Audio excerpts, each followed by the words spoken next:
I always go solve the issues. I always focus on what is going to make a difference. That's my opinion. We're shooting a conversation today, and John is going to interview me, and I have no idea what we're going to talk about. So, John, take it away. You'll notice slight football theme today, but I can do that. for the most part, it's going to be leadership based, kind of different stages of leadership. We just got hired by the backup quarterback of Aaron Rodgers at Bag. Football theme today is fitting. We'll be throwing some passes. We'll get some football transition video frames flying around. It'll be great. He's a national champion too, as a starting quarterback. Epic. Yeah, my first question, I'm a pass game coordinator. It's my job to get the ball to our best players, figure out what the defense is doing, and then figure out how to get the ball to our best player. As a CEO, how do you get the ball to your best players? Spending the most time with the best people. And that concept is often lost at agencies because where do you end up spending most of your time? Solving problems. Where do your problems usually occur? In the weaker areas of the org. It becomes difficult to master this, but by spending most of your time with your best players, it will allow you, right? What was Tom Brady's coach's name? Bill Belichick. We're champions! Belichick. I bet you, I don't know if this for a fact, you probably know more about football than I do, let's be clear. But I bet you Tom Brady and Belichick spent more time together than anybody else on their team. Probably true. Yeah, I know they had a weekly meeting for 20 straight years. A weekly meeting for 23 years means they knew intimate details of each other's life, right? I don't think many people have a spiritual leader that they have met with for more than 23 years once a week, right? Like that is some serious thing. I don't even think people talk to their parents or their father for 23 years once a week. You know, even as a teenager, you avoid that. Spending most of your time, as much of your time as you can with your best people, I find to be highly effective. Now, I want to be very clear. I'm actually not great at this. I'm really good at setting up systems and building a vision. And then when it comes to maintenance, I tap out. I have had a big struggle of maintaining those weekly meetings. I'll run the executive meeting and it becomes monotonous. And then I'll be like, what's the point of this? Why are we even getting together? Right? That's what goes through my head. But when there's a crisis, what's the first thing I do? I set up a meeting, right? So I love crisis management. I love getting in there and doing it. I've also found value in talking to people on the ground level. I go frequently all the way into the weeds of any issue and become the customer, become the end user. And then I'll resurface myself after I become the end user. I'll go all the way back up to the top and then I'll create a policy and I'll try and create a system and I'll fix whatever issue I was trying to fix and then build a system around it. There's some other like people mantras that we could talk about as it relates to getting the ball to the right players. Here's another one. Give your toughest issues to your best players, right? Frequently when I have a problem that I can't solve, I will go to whoever is strong, even if it's not their area, and I'll say, hey, I need you to solve this. When the Patriots are down 7 and there's 30 seconds to go, Tom Brady does the Tom Brady thing, right? And they're going to throw to whatever tight end or wide receiver that they believe can catch the ball. You don't go to the backup string quarterback with 30 seconds to go down 7 in the Super Bowl. But that's frequently what a lot of companies end up doing. They're like, our best people are busy. We'll just give the new guy our big problem, right? We see it all the time. That would be another mantra, and we could go into detail on that if of interest. A third sector to this question could be like A players hire other A players, B players hire C players. If you want to get the ball to the right person, you have to build up the mid management from the top down. And if you are worried that the ball won't get to the end zone, it's typically because you hired the wrong people, right? So culture index and traction and a bunch of other scaling up type of methodologies all discuss get the right people in the right seats on the bus, excuse those that are not the right people, move those on the bus to the right seats if they're just the right people in the wrong seats, and rearranging things to get the ball to the right locations. Maybe Tom Brady wasn't made out to be a linebacker, and at one point he was transitioned from a linebacker to a quarterback, and then all of a sudden he was amazing, right? I don't know if any of that's true, probably not, but you get the idea. I do. And Nick Saban, who's another all-time coach, he'd always say high achievers don't like average people and average people don't like high achievers. So. Yes, I get a lot of hate mail on LinkedIn and it makes me wonder sometimes. Might be a lot of average people. Yes. Next question. So I was watching one of your BM conversations and that's not a bowel movement. That's a brand manager. Just want to make sure people that are watching this understand. Fair point. I almost got John Lane to laugh. That was close. There was a crack there. And you were talking about balance between radical candor to positive positive feedback. And in coaching kids, it almost has to be 4-1 positive to negative, at least with like the younger kids. 10 years ago, a little different. But there's been like a kind of cultural shift, in my opinion, that requires like a positive to negative of at least 3-1. However, you were saying it was more like 2/3 to a third of radical candor to positive feedback. If we count up the manager values here, multiply yourself is kind of a neutral one, right? 1 + 1 = 3, right? There is some innuendo there on purpose, right? We're trying to clone people over here. But the other four, we could easily label these as hostile or friendly, right? Soften the people, we got a little ice cream scope there. Like that's intentional. That one's going to be friendly. But the other three, those are pretty hostile, right? Tough on the issues, extreme ownership, radical candor. Those three are tough, gritty, grimy, right? And I said 2-1 in that other conversation. I might double down and say 3-1 at this point. And I think that the one that people will remember is the soften the people. When people leave MAG or graduate from us, I think the one they'll look back on is probably soften the people. But during the day to day, right? I saw a documentary one time with some elephants. Cue the trunk soundbite right here. And the zookeeper was explaining that when the young elephant would mess around, grandma elephant would whack him and would just not put up with his bull crap. Mama elephant would cuddle him and would just be a typical mommy elephant. And then when a storm hit, where do you think the baby elephant went? Did the baby elephant go to the coddler or the whacker? Whacker. And it's surprising to find out that the baby elephant went to the whacker. When things are tough, people are attracted to those that are tough on the issues, that have extreme ownership and have radical candor. I think it's very important to recognize that the one that people remember is soften the people, but the one that actually matters is the tougher things. And the only reason we have soften the people listed here is just to make sure people aren't raging ass. Because if you don't have a check and balance on this other stuff, you will attract ass, right? This is the ass checkery to prevent that. But in reality, these ones are more important. I would rank soften the people as dead last, as a fifth most important manager value. It will never be removed. I want to be abundantly clear. It will always exist, but it is a check and balance. It's not the forefront lead. Now, some of your assessment about having a weak generation of people who need to be coddled, I can't disagree with that though. Tell me a little bit more about that. I've just noticed from this is more of a football observation than a work observation, but when I was playing and then even when I first started coaching, there was a lot more tough coaching and kids were receptive to it. It didn't bother them. You got chewed out, moved on, or you like took the lesson and used it. And then the last 4 or 5 years, there are benefits to the way the kids are today. They like to work together more and they're not as mean to each other. But you can't be tough on them. Well, you can, but there has to be like lots of positivity surrounding that hard lesson. You can't just go straight to the hard lesson, or they think you don't like them and they kind of flop. It's just a different in like something I've noticed over 15 to 20 years. I can't disagree with this. Does that mean I concede? Does that mean I allow us to become a bunch of weak people? I think it is important to be soft on the people. I want to be clear, right? I don't want somebody to listen to this and think, oh, Steven is a raging ass. Because I'm not. I always lead with the carrot, not the stick. Because the stick doesn't work on me at all, right? That's why I don't use the stick, is because it's ineffective. Like, you could take a giant limb right now and whack me in the face, and it wouldn't affect my behavior, other than the fact I might whack you back. But that's another point. But if you came to me and said, here's a carrot, here is an opportunity. If you want to make a trade, let's make a trade. If you want to incentivize something, I'm here to make that happen. I only use the stick as a last resort. I am very much a carrot guy. But when things don't go perfect, I always say something. Whereas somebody who is worried about feelings, somebody who's worried about how it might come across, may reserve it, may hold it in, right? So imagine being married to me, right? I don't hold anything in.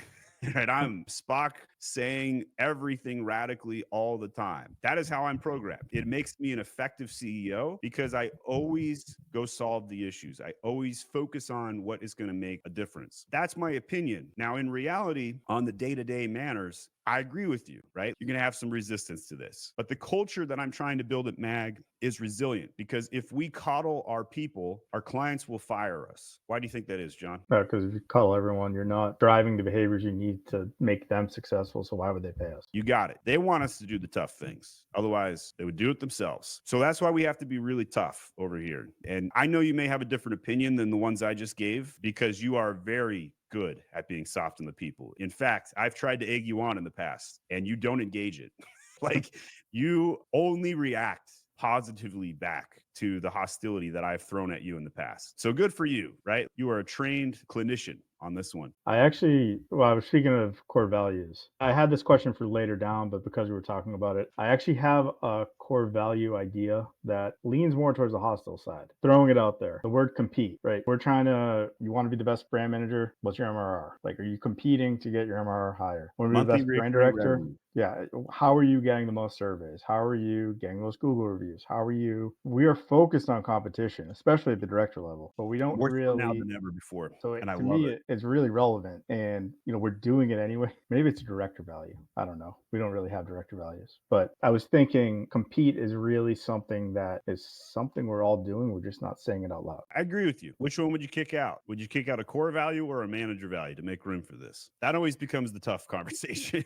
I'd kick out a manager value. Which one? If you have extreme ownership, radical candor's taking care of itself. You are telling people what needs to be fixed because you understand, like you are taking on the responsibility and you are giving the feedback as a result of that. All right, I'm buying what you're selling. So we add compete. How do we define it? That's a good question. I didn't think of the answer to that before I brought it up. We're a sports team, not a family. Be the best. Do better. Something like that. Yeah, something like that works, or raise your team above the others. The idea of like your pod, your husk, be the best pod, be the best husk. Drive the behavior that gets you there. I don't know. I'm thinking out loud, and those aren't great responses, but No, but you're getting us on the field, right? And now we just got to draw the play up. But I like what you're saying. I am worried if we remove radical candor that people will lose the concepts that I define here. Feedback faster, telling direct reports where they stand every single day. Tell it like it is. And I think a lot of people are too soft and avoid telling their direct report they messed something up or they didn't deliver it as expected. That's what I'm worried we'll lose. Extreme ownership is a little bit different than the radical candor, but I can buy what you're saying though. If we removed a manager value to make room, I could see that work. We also see tough on the issues has some crossover to extreme ownership. Maybe that's the one to kick out. Holding to metrics, very much an extreme ownership thing. Accountability of those you manage. We got some tie-in between these three. There is some massive crossover. Maybe it's tough on the issues removed to add to compete. That doesn't hurt us by removing feedback faster as a definition. I think a lot of managers are afraid to tell their direct reports, hey, this isn't good enough. So that's what I'm trying to compensate for. I think that's where my head is at. I think I would compete and remove tough on the issues. that's cool.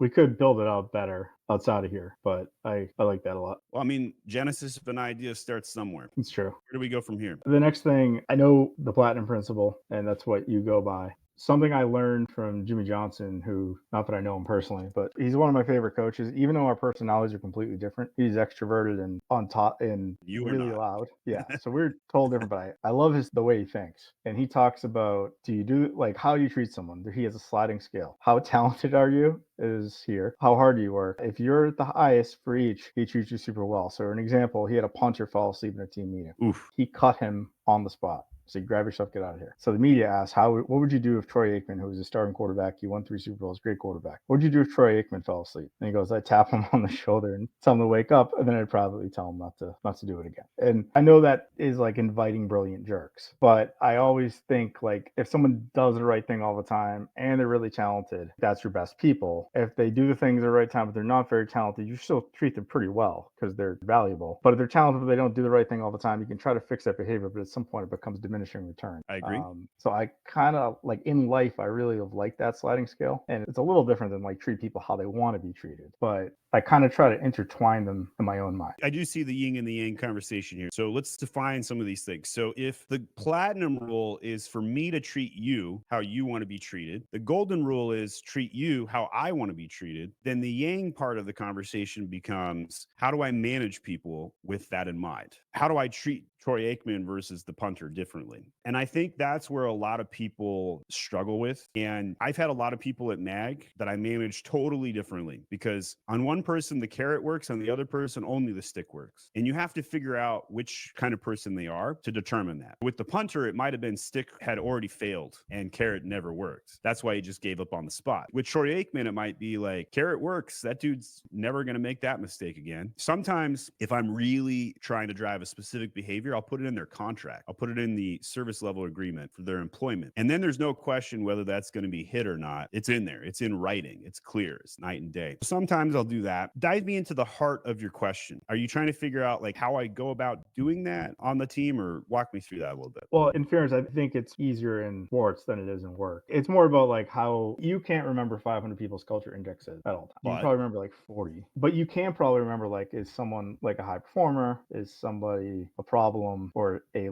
becoming a problem? Like, you know, those things like kind of in general. So how do you manage people without the culture index, platinum principle constantly in your mind? well, I mean, you could keep it constantly in your mind. You could pull up the culture index report before every single meeting. First of all, it can be done. Second of all, we only hire primarily 6 personalities out of the 19. By default, I could generally shoot in a certain quadrant and get it right most of the time. We Okay. know that most people at My Amazon Guy are high detailed, impatient introverts, and some are high drive, but most are not. The question is, which dot is farthest to the right? What is the primary trait somebody possesses? And typically, more often than not, at My Amazon Guy, it's high detail orientation. So how do you manage that? Tell them what to expect. So John, you're a high drive, introvert, impatient, and detailed. You're very similar to me. You're not as polarized as me. Means you're high drive, but you're not extreme high drive like me. And I know to manage you, I would need to say, John, here's what winning looks like, because you're a high drive person. Your detail orientation is here. Your high drive is up here. You always speak to whatever trait they possess the most of. If we're dealing with an extrovert, which I typically don't manage well because I'm so introverted, but if we were managing an extrovert, the behaviors we would change, we'd ask questions like, here's what the team needs. Can you do it? And it's very team centric. And the delivery of that can never be in writing. It must be a phone call every single time. I have a high drive extrovert on my sales team and we get along, but it takes significant effort to make that happen. And that's because I have to alter my behaviors to serve them, to manage them. And I still put things in writing, but I do it on phone to deliver. And then I put it in writing so I can go back in time and say, hey, I did put it in writing here. I told you so. Or I'll record the phone calls so I have it in writing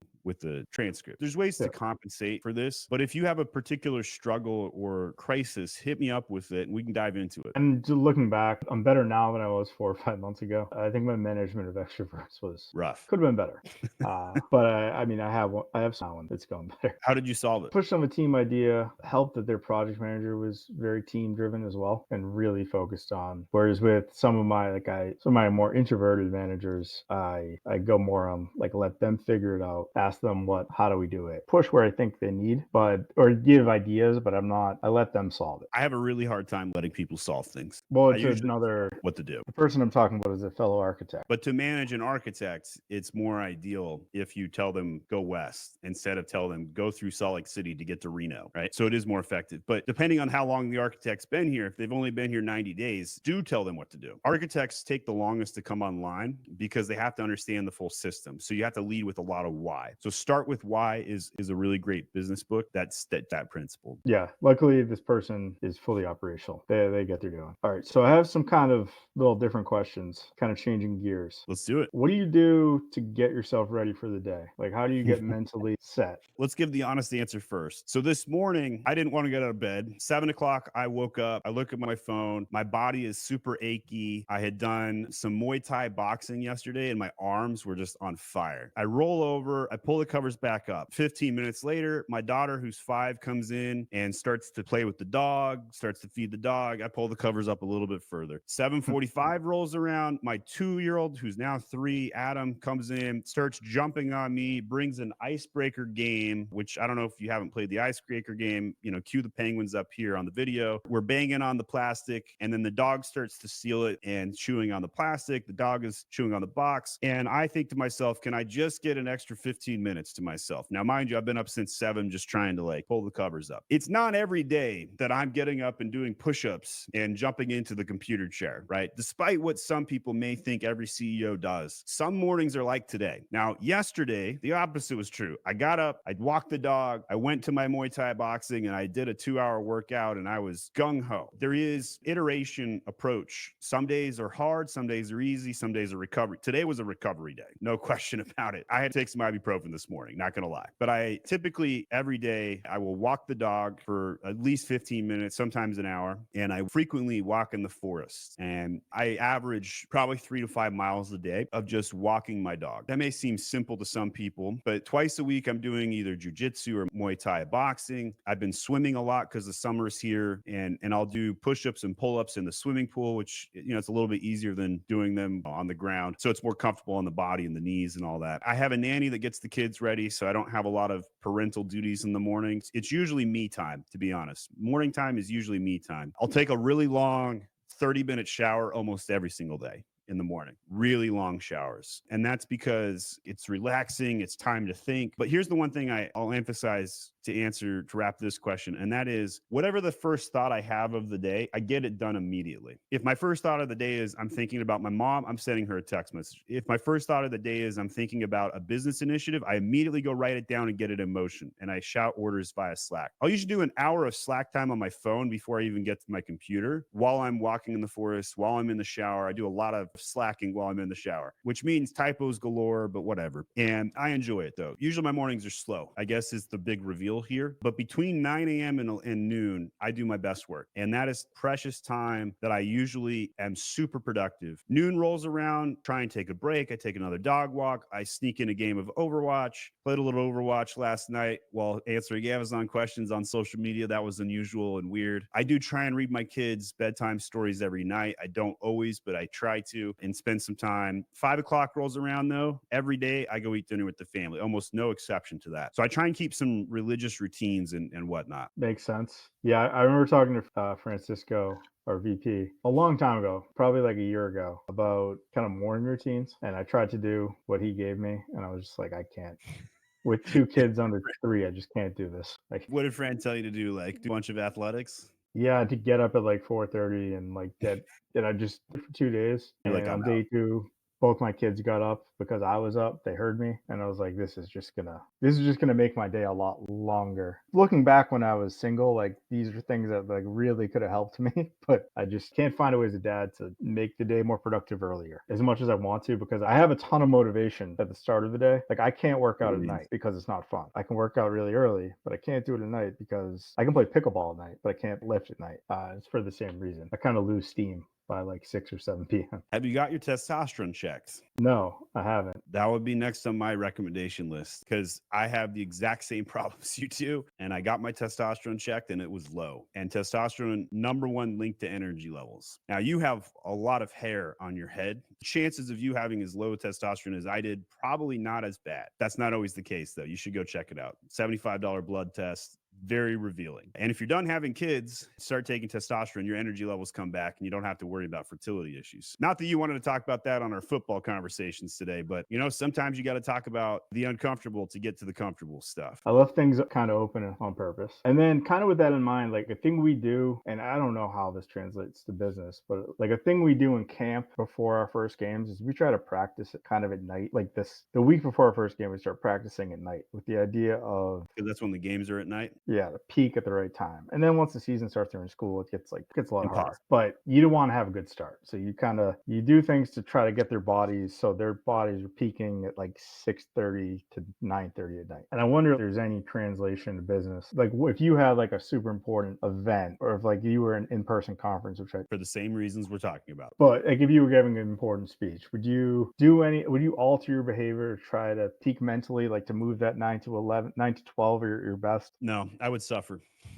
Like Okay. I have learned to turn on and off, I guess, is probably the bottom line, and to go on a moment's notice. Like if we talk about at bats, what would be the at bat equivalent in football, by the way? I don't even know. Tackles, catches, I don't know. First down percentage. Yeah, first Right. down percentage. There we go. All right. I took as many at bats as I could with impromptu go heavy as much as possible, as fast as possible. And so maybe that's the technique. If you think about it, like if you went to start your workout, people would generally say, go stretch and start doing some jogs before you weight lift or whatever. What if you just went over to those weights and just started lifting them and jacked them up as heavy, as fast as possible, as quick as possible? Rob will be going to see a surgeon relatively soon. Could be. But that's kind of what I do uh, in business. And I think being prepared to turn on at any given time has been a huge advantage for me, right? Because when I'm not on, I get bored. When I don't have 7 Slack messages to go check, I start getting uncomfortable. And I'm like, wait, is stuff happening? Let me go shoot some orders out. I do think it's valuable to train your body for intensity and to have, I like your marathon approach, right? You'll have better knees at age 70 than I will, maybe. But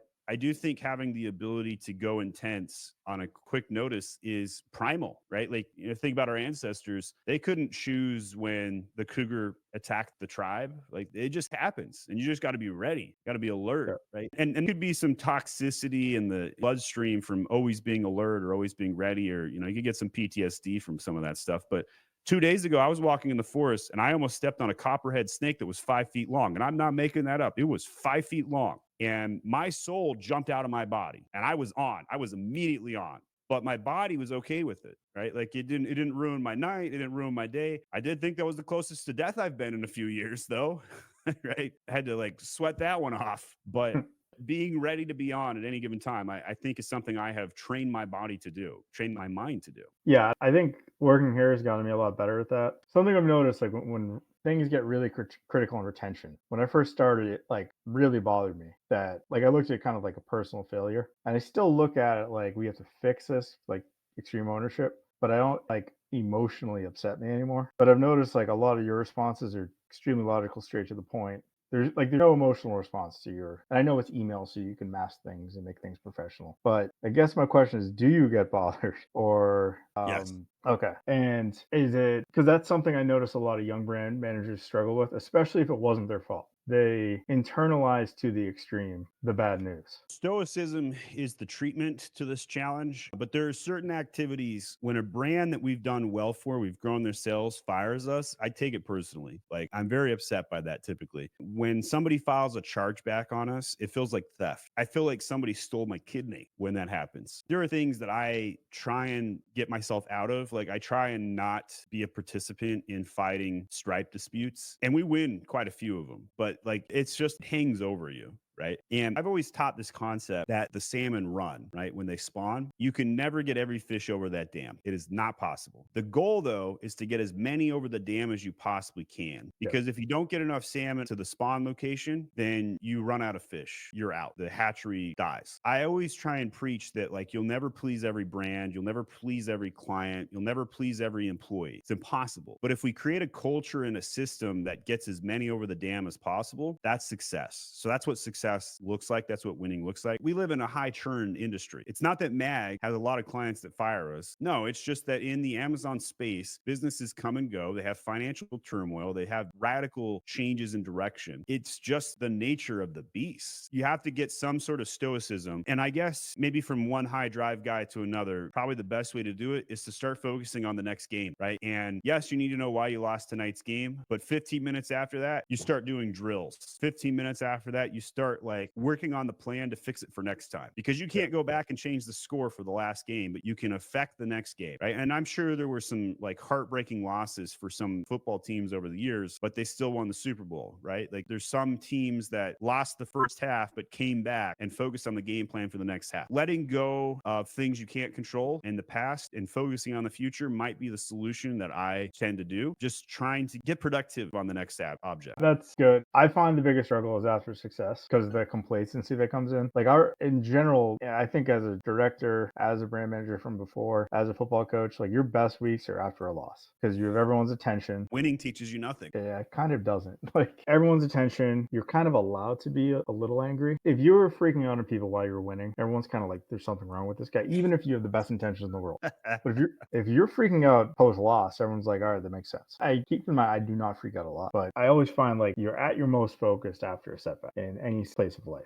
That's how I started MAG. I mean, I got laid off. They gave me a nice fat 3 month severance. I didn't do anything wrong. And I made MAG in under 48 hours, made a LinkedIn post, closed my first contract in under 48 hours from that LinkedIn post. Now, did I have, like, up until I made that post, did I have some anxiety? Did I have, like, have I peaked in life moments? You betcha. 100% I did. But then I got over it by moving forward and I started MAG. Imagine if I was 3 months behind where I was, if I'd waited till my severance ran out and I was still applying to jobs. maybe you would have seen me post on LinkedIn about my sob story about how I got laid off and I can't find work. But that sucks. Like, you got to own your outcome. I immediately got to work and I immediately found my win. And by the time my severance ran out, I was making more money running an agency than I was at my past job. That's amazing to think about. Yeah, that probably feels pretty good. It did. And then kind of keeping that in mind, like outside of metrics, how do you tell people on your team, are they peaking, are they steady, or are they starting to burn out? That is a great question. Burnout is obvious to me when I start to see dumb mistakes or delays. So if I send over a Slack request and it gets interpreted by the other person in the complete opposite of my meaning, first I go reread what I wrote and said, would I understand this if I was them? And usually I would. Then I know there's a problem. So I usually see burnout start with misunderstandings, miscommunications, and slowness. The peaking question is a much harder one to answer. Now, if we look at Francisco, who's now the VP of brand management, I was hesitant to make that promotion. And I was looking at our current directors, trying to figure out who would be the best. At the time, I wanted all the directors to be like you, John. I wanted all the directors to be architects. I wanted them all to be high drive system builders. And today, you're like one of the lone wolves. Like, most of the directors are specialists, high detail guys, and quiet,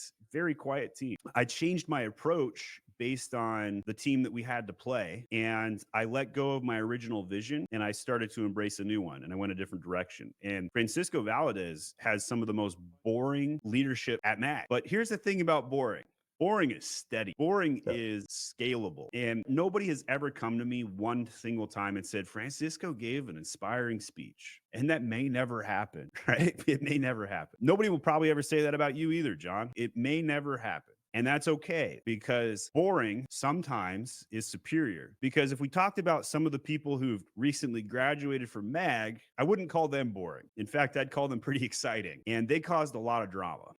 And so I know that may not have been the answer you were looking for, but I guess I'll end with this. The only person who can best answer that question is typically the person you're thinking about and ask them, do you have more to give? So in Culture Index, there's a 2-question survey and we give that second question to everybody every quarter. If we see that somebody's regularly got a certain level of energy and then the survey says they're only using half their energy, chances are they have more to give. So we can ask questions to get it out of them. Vice versa, if somebody's got twice the amount of energy being consumed versus what they have, we know that they're at high risk for burnout. Now, I have seen a lot of exceptions to this. I've seen a lot of people sustain high energy despite being a low energy individual or twice the number of energy units versus what they naturally believe they have. But there may be a cost to that. It may just be an inevitable burnout, long burn. But MAGA's agencies in general are marathons, and you have to be able to run the marathon. On a daily basis, you're dealing with service-based problems. Your job as an agency is to shovel manure and have a smile on your face while you do it. Your job is to be fired by the client. Your job is to make the impossible possible. There's a lot of things that you do at your job that are difficult, and it is high intensity. Having thick skin, having stoicism, however you want to slice it, can be valuable. But I don't think I can answer, has somebody peaked about somebody else, right? Now, could they be in the wrong seat? Could they be in a better seat? Could they start a new project? Yes, I think that's possible. Yeah, that makes sense to me. And it's funny about the inspiring speech thing. When I was a head coach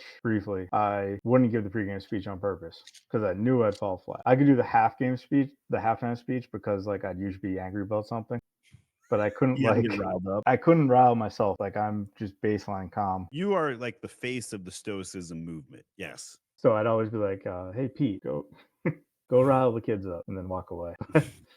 But yeah, that's one of the things I really appreciate about a friend, though. Friends just it makes it easy. I didn't necessarily think that's what I wanted a year ago. I didn't think I wanted steady. I thought I wanted like exciting and let's go gangbusters. Looking back, sign me up for steady. Steady Eddie, please. I agree. Very happy with that. Do you feel so I know learning is a core value, but do you personally feel pressure to keep growing as an Oh, yeah. individual? Oh my gosh, yes. Right. The absence of growth is death. Like, I feel like my soul demands me to continuously grow. If I'm not growing, I'm dying. And like, I start asking, what's the point questions? I've already hit the I win button in life. I've got the beautiful house. I've got the nice car. I've got the beautiful family with 5 kids. What in the world gets me up in the day? And it's because I still think I can do better. It'll never be enough. And somebody who listens to that will will think that's insane. And another person will say, that's exactly what I experienced. Everybody's different. But for me, I believe that I will always be in the elevator on the way up. Heaven will always be an extra inch away from me. I will always be the dog running for the rabbit, and I'll never quite clench the rabbit, because the second that I hit the rabbit, I'll never race again. The second I get to heaven, it'll be over. Not really. In fact, my own personal religious beliefs is that heaven is just the beginning. I believe we're going to continue to grow in the afterlife. And a lot of people think, oh, it's a time for rest. And I'm like, I don't think so. Like, heaven would be hell if I wasn't growing in the afterlife, right? Like, that's what I think damnation's definition is. I'm trying to figure out how to create a company and a culture and an environment that will outlive me. Because if mag is a bucket of water, and I got my little tumbler here, and I put my hand into the bucket of water, the water moves, right? And I could splash it around and whatever. But the second that I pull my hand out, I don't want to burn my water. I'm still drinking it. So I won't put my hand in. But like, if I pull my hand out of the water, what happens to the water? It goes right back to where it was. And if I was hit by a bus today and mag fell apart, I would haunt some people. I would be offended, because that means I failed. I want something to outlive me, outgrow me. I want something, it's just like having kids, right? I got 5 kids. They better outlive me. They better outgrow me. They better do better than I did, right? Like, that's the whole meaning of life, is to grow, to learn. That's happiness. I will always be growing. Even if I become a billionaire, I'm going to think, how can I become an ultra billionaire? How can I cure poverty? How can I change the world? I want to have a 1,000-year impact on this world. So that's what I'm working towards. How I do the next step, I don't have any idea. I want to do some crazy things and save some kids and take out some pedophiles. I don't know where to start with that, to be honest. I'm thinking about it. I'm ramping up. I know this is a kind of funny aside, but I was at like a touch truck with my kids and they started playing Sweet Caroline. If you look into the song, and I'm like, why would you ever play this song at a touch a truck event? And I actually thought of your post on LinkedIn. See, there's some things we can still do in this world to make it a better place. But that was my aside. Absolutely. Outside of that layoff, because when I think back, like there's like probably like 2 events that, like, made me a much better leader. One being like having kids and like kind of getting that perspective. When you become a father, you become a real man. Yeah, I agree with that, because now you gotta worry about other things. You can't just be selfish anymore. Wiping other people's butts, not just your own. Yeah, which I'm not a fan of, but I do it for the greater good. Diapers are not my favorite. Luckily, at the moment, we're out of them, but Congrats. That's a good feeling. we'll probably be back soon. But Not if you start testosterone. a good point. But any life events besides being laid off, that I know that like that created mag basically. Like what you It did did. afterwards created mag. But anything in life outside of that kind of crystallized things and made you a better leader. I worked for 5 failed startups. I was fired from being a TV reporter. I was told by, I worked at another agency and my boss told me to go look for a job. Couldn't fire me because I didn't do anything wrong. I mean, I guess he could have, but he was nice, right? He was soft on the people. I have worked for the British, the French, the Germans. I have seen every level of incompetence at every company ever. I have seen 1,000 companies' P&Ls. I have seen it all. I think that when I went into these failing organizations, my bosses would quit or would be fired in the first 6 weeks, like 4 times in a row. I'm not making that up. Like 4 jobs in a row, my boss didn't exist after 6 weeks of me starting the job. And that is kind of unusual. It's kind of weird. It was an opportunity for me, though. Got to tell you, I have found that stepping up has become second nature to me. But during school, like let's go back to junior high and high school for a brief moment, and then we got to wrap. I never won student body officer. I ran every single year. Can you imagine what that was like for me to be like, I'm a leader, but nobody would vote me in? I was like the runner up couple of times, but nobody thought I was good enough to run the student body. And now I look back and say, I was definitely capable of doing it. I know I was. I'm here where I am today, but that's eye opening. If you think about it, there could be other great leaders out there who think they're good leaders, but haven't had the right opportunity or didn't make the right decisions to put themselves in the right places. So for me, choosing to work for myself and burn my ships of corporate track was obviously the biggest change in my entire life. And it's not for everybody. There is so much turmoil that occurs, impact on the family, the bottom line, the top line, challenges. Like the challenges that I deal with, I cut the government millions of dollars in checks for taxes. It makes me want to throw up. Like there's no business that should have to pay the government as much as we pay the government to get what we don't get back from the government. Right. Most of our employees aren't even in the United States, and we pay government taxes to the United States. There's a lot of things that I have strong feelings on or have experienced, but I guess I would say failure has been my greatest motivation. And maybe if I had achieved student body officer in high school, maybe I wouldn't have been a leader today. I wanted to prove the world so wrong for so long. I finally got the opportunity. Yeah, I could definitely agree with that. Failure is definitely a primary motivator for me. I'm at my best when I'm a little bit angry and kind of focuses everything for me. Yeah, why didn't I get that promotion? Why didn't I win that? Why did that client fire us? I don't understand. I did everything right, right? Like that can happen and that could be very motivating. Well, John, I'll give you the last thought here as we close out. What was your takeaway from our conversation today? I thought it was fun. I tried to leave things open ended because I wanted to see where you take them. I didn't want to give you like obvious questions. I learned some stuff about your leadership, which I thought was interesting. I had fun. My main takeaway is this was interesting, and I learned more about you and how you think. One-on-one time sometimes can be very revealing, right? Like a conversation, even though we're going to publish this, but like special. It's John and Steven time. Glad we had the conversation, and I really appreciate it. Thanks, Steven.